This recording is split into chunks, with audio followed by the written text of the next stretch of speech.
Hello, welcome back to my channel. Thank you for stopping by. Today we're going to be testing out the new Hourglass foundation. If you want to see how that foundation works on me, just keep on watching. And also, if you're not subscribed, subscribe to my channel. Hourglass came out with a new foundation, which is the Vanish Seamless Finish Liquid Foundation, and it does retail for $56. On their website, they do have directions how to use this foundation, and it says that you don't need no primer, that first make sure your face is hydrated, and you only need to use half a pump and to dot the foundation onto your face, and then to blend with a sponge or with a brush. So yeah, so let's try this foundation, and it does retail for $56, and you get 0.85 ounces, which is a really expensive foundation. And they do have 32 shades. And then I actually went into Sephora and I picked up a sample because that foundation is super expensive, and I want to try it first before purchasing it, because if you know, an expensive foundation, I don't want to spend $56 and then the foundation doesn't work out for me, you know. So I'd rather pick up a sample, and we're gonna try it on and see if it actually works, and it's actually a full coverage foundation, because as you can see, my face is not looking that pretty right now. I have a lot of scarring, a lot of acne going on, and it does not look pretty at all. So we're gonna see if this foundation actually gives me that full coverage and it actually works out. And like it says, you have to hydrate your face, and that you actually don't need to use a primer from this foundation. So it's pretty interesting to see how it's gonna work, you know, if you don't have to prime your face. So, but for moisturizing my skin to give that hydration, I actually use the Saturday Skin Featherweight Daily Moisturizer. So I use this face cream to moisturize my face, and it actually gives a nice hydrating feeling. So we're gonna try this foundation, and actually I picked up the shade Shell, which is like a light neutral undertone. When I was like swatching the foundations, the foundations are a little bit too yellow undertone. The mediums were really yellow undertone, and the lights were really light or like pinkish. So it was hard to find a good shade for me. So I ended up going with Shell. So hopefully it does work out. To dot it onto my face, and it says just to use half a pump. So I'm just gonna use whatever the cap has, not everything, but some of it that it has. And when I was swatching the foundations, I did notice that they're a little bit thick. The foundations are really thick. I'm just gonna start blending it out. Yeah, so definitely, I think if you're gonna purchase this foundation, definitely go inside a store, inside Sephora, and swatch the foundations and see what color it will work out for you. Because like online, the descriptions are not very clear. Like they look very darker than what they are in person. But yeah, so I totally recommend you to go inside the store and swatch the foundations there. So far, it covered everything. It covered all my acne here. Okay. And for reference, my skin is very combination. I tend to be a little bit oily on my T-zone and a little bit dry around like my chin and mouth area. Okay. Dang, it did cover everything. Like, it covered all my acne. Okay, we're gonna try it on this side, and you can see like I really have like red spot here, so let me go like this.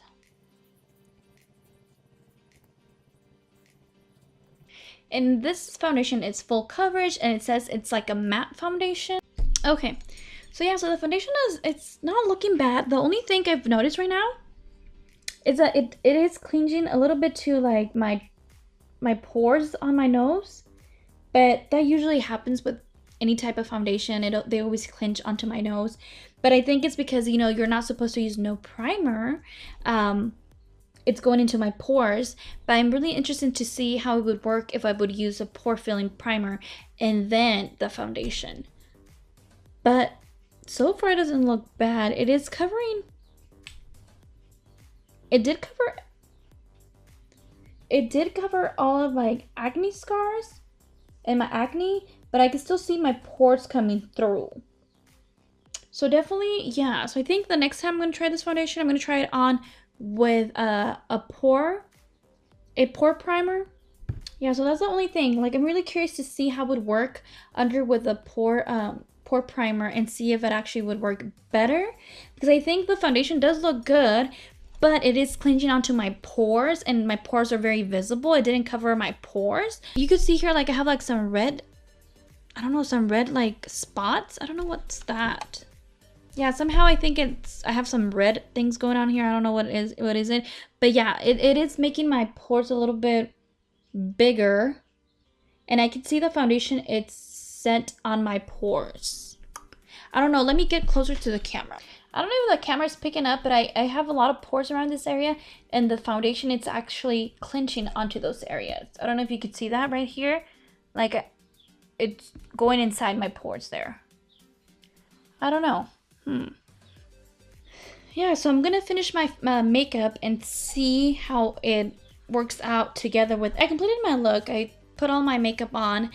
After like really looking at it, that foundation is really setting into my pores, especially around my around my nose. It's really setting there, and I have a lot of like dry patches around this area, and definitely the foundation is clinching to those dry patches, and it's not looking pretty. And then I don't know if you could tell, but on this side, like, you know, it's clinching to my dry patches, and then on this side, I don't know what's going on. I have a lot of redness coming through, and it's not the blush, okay? The blush, I've noticed that I had this reddish stuff going before the blush, but now that I put on my blush, like, I just put a little bit of blush, but I could see like a lot of redness that I have.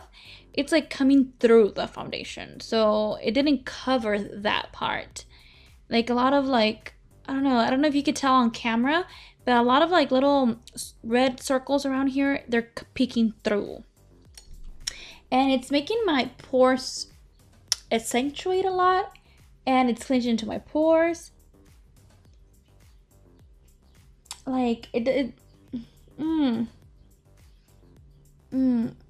like, and then around my mouth where I have like really dry areas, it's clinching into there. It's really clinching into my dry spots. Like if you look at me from far away, it doesn't look bad. You know, the foundation looks really good, like far away. But once you get close and then you start looking at the mirror, it doesn't look pretty. I think it's because like the foundation is targeted as being like, you don't need no primer, like you only need the foundation, it's gonna work for you, and that's it. But I think, you know, like it's not a bad foundation.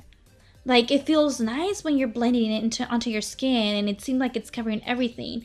But then once it starts settling into your face, it's like it's not doing good. I think if you have like really good skin, you know, you have like beautiful skin, no pores, no acne, then it's gonna work for you, because you're not gonna need no primer.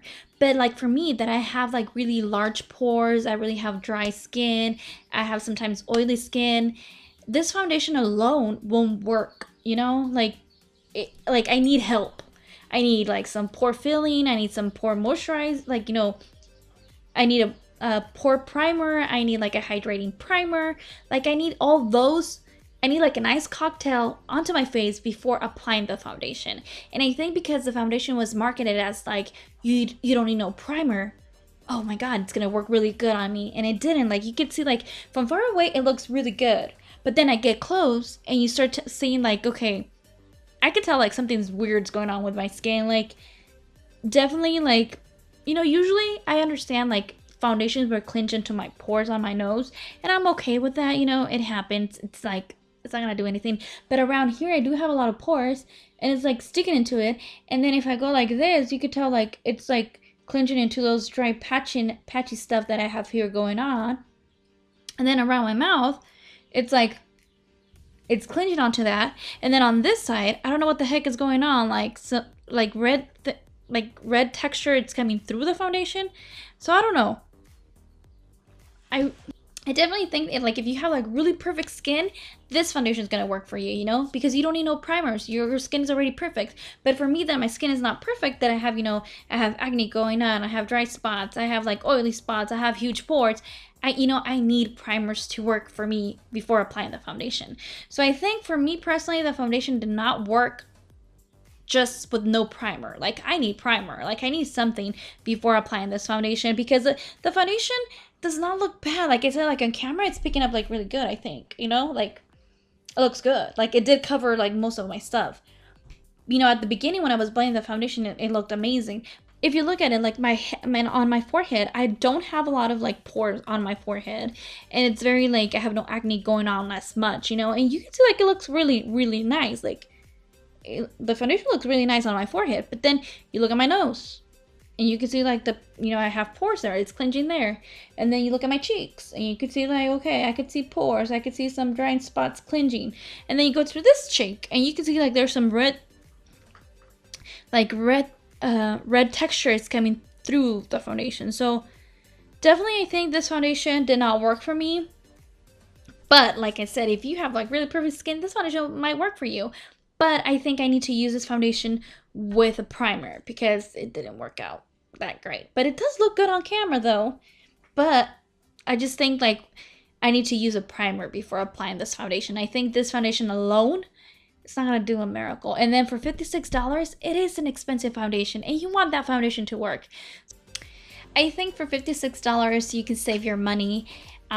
Because I think this foundation alone, it's not gonna work out. You actually need like a primer to help it out.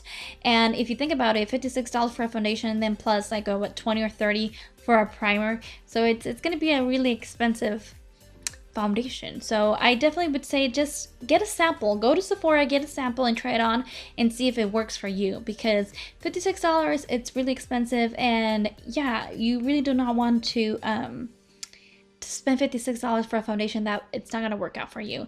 And I think, like I said, if you have perfect skin, this foundation is going to work out amazing.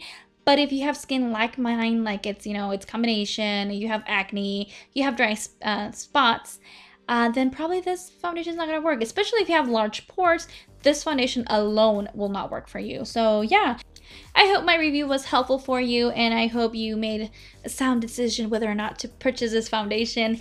And if you did purchase this foundation and you tried it out and it did work for you, let me know in the comments below. And if it didn't work out for you, let me know down below in the comments as well. And I do highly recommend you to get a sample first before purchasing the foundation.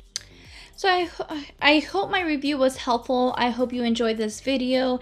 And if you did like this video, give it a thumbs up. Also, if you're not subscribed to my channel, do so by hitting that red button below. Like I said, go get a sample foundation. Just go get a sample of this foundation before purchasing the foundation, just because you never know if it's gonna work out for you or not. And yeah, so I'll hope to see you in my next video, and thank you for watching.